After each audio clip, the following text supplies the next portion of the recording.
Dylan, since that injury came, just kind of what have you seen out of those younger guys, Sean Bishop and Khalifa Keith, how they kind of handled the load here in the spring?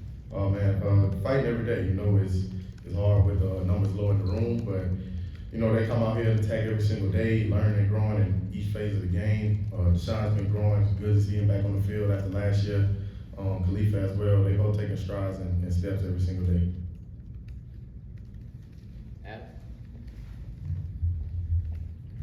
Shared carries a lot last year. You've got a big workload coming this season. How do you kind of prepare for that, prepare your body for that? Just being intentional in off-season training.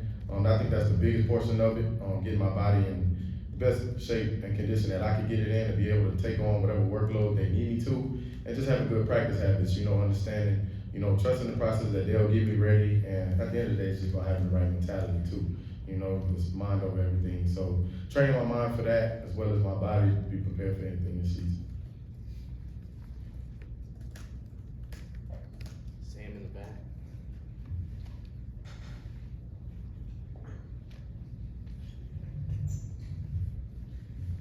Looking back at the Citrus Bowl now, heading into spring, how beneficial was that, those practices as you as RB1 and now heading into spring as the starter?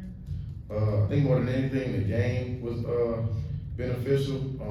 I tend to always practice the same way, even with Jabari and Jay right here. We made each other better, but the game was very beneficial in just knowing that I would have times and opportunities to, keep going at it. It was back in the season when it was me, Jabari, and Jay Wright rotating. It's, you got to give credit to the coaches. I don't know what I would do in that situation. They found a way to try to get all of us snaps. It's a hard situation, but just being able to, be the main guy, knowing that I was gonna get a lot of workload in that game, my mental mindset more than anything helped me and carried the load a lot. Just to show the coaches that, I think I had about 20 carries, showing them that I could carry the ball that much if they need me to, and just building confidence in me and coaches. Eric and Patrick. Dylan, you touched on this already a little bit, but has there been any big difference from you in the past to now in the spring? I know you've always prepared as if you were the starter. You've been playing. Has there been any difference in your work habits at all? Not work habits. I would say in terms of how I handle myself in the room. Work habits stay the same. You probably got to be a little more intentional, knowing that I had two older guys that left. So it's like people who are learning the system are looking at me. So I can't have off days or choose when to not be on my A game, because if I'm at my best, they're at their best, and if they're at their best, then making me be at my best. So I think it's more in terms of making sure I'm intentional with my work ethic, but also how I handle the room. Last year it's a different feel now. You had experience and you didn't have to kind of coach as much or teach as much, kind of like last spring, where this going up into this fall. But so it's a learning curve, and just being patient and trying to be a good role model in every way I can. Dylan, one thing you went through this offseason was the coaching change from Coach Mack to Coach Sims. What's that been like, and what are your thoughts on Coach Sims? Did he recruit you in high school, so did you guys know when he came in? Yeah, he recruited me when he was at Louisville. Great coach. I built a relationship with him. In recruitment, I was actually supposed to visit him until I committed here, and then I just shut that down. I was locked in with Tennessee. But man, it's crazy how things come full circle. We talked about it. He's one of the closest coaches I built relationships with. He was just real and genuine. Like Coach Mack, they're very similar, kind of like real Southern dudes. Keeps it 100 all the time. Can joke with you, can laugh, but man, his energy, his passion, his will to make us be what he believes we could be. Telling us we will do it, not what we want to do. So every day he has that mindset. That we're gonna get better. What I'm saying? We can't have off days. Like even on our off days, we gotta suit up and get ready to go. But he has that fiery passion, young spirit, running around. He definitely finds always to give you energy at all times.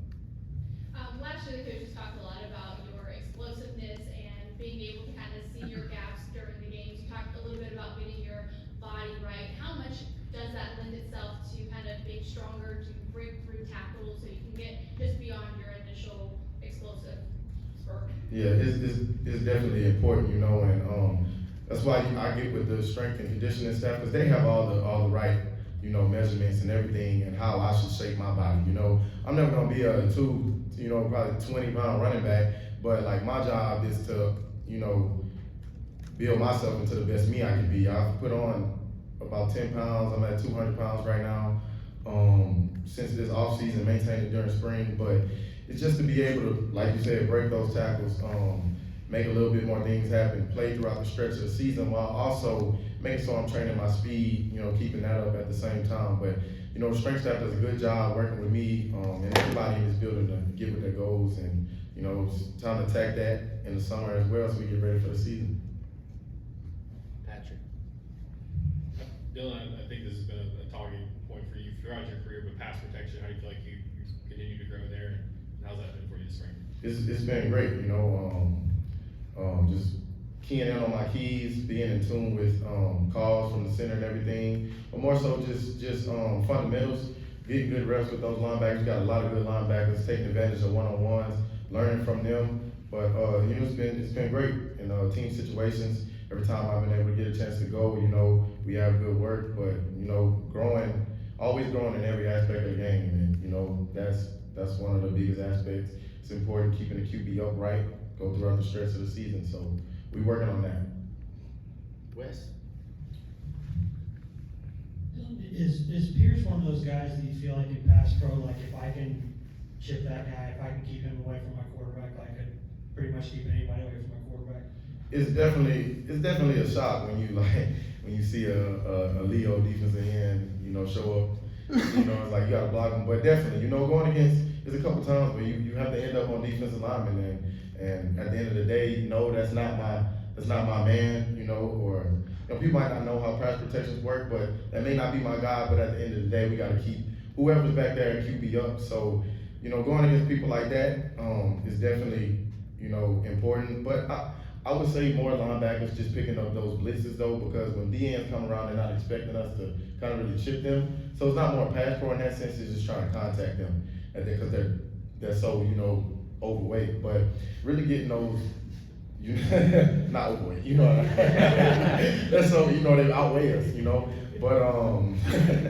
but getting those work with those linebackers when they're blitzing full speed, that's the real terms. So we can fit in right and get our technique right. That's the best way we can get our pass pro right.